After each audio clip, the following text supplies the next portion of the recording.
It's another episode of our Behind the Scenes series here on WJON. It's Dan DeBon from the WJON newsroom, and I'm standing in front of the National Weather Service headquarters here in Chanhassen, Minnesota. Now, obviously here at WJON, we use a lot of information from the National Weather Service headquarters. When severe weather strikes, this is the source of the information, and it goes to hundreds of sources throughout the state of Minnesota. So when severe weather strikes, what is the work that goes on behind the scenes? We're going to check that out for this week's episode.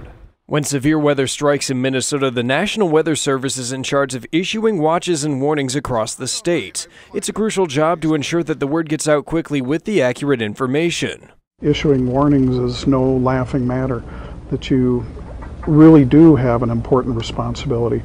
And so that's one of the reasons why many of us really put a lot of time and effort into understanding storms so that we know exactly what to look for. During a weather warning, meteorologists use a mapping system on the computer to keep track of the storms. Warnings and information on the storm can then be sent out to radio and TV stations along with public safety departments. One of the biggest challenges for meteorologists is trying to map and predict the future of the storm. You've got to figure out, are these storms moving pretty much straight?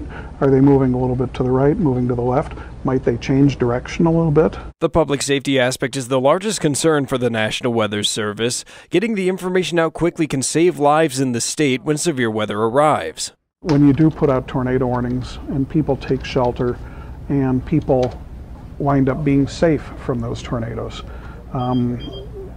it's really that aspect of public safety that probably gives many of us the most satisfaction. The National Weather Service is also in charge of constantly updating the daily weather forecast. The office is staffed with at least 2 meteorologists at any given time. Each has a workstation armed with multiple computer screens to give them different maps and viewpoints on the weather. Reporting from Chanhassen, Minnesota, Dan DeBon, WJON News.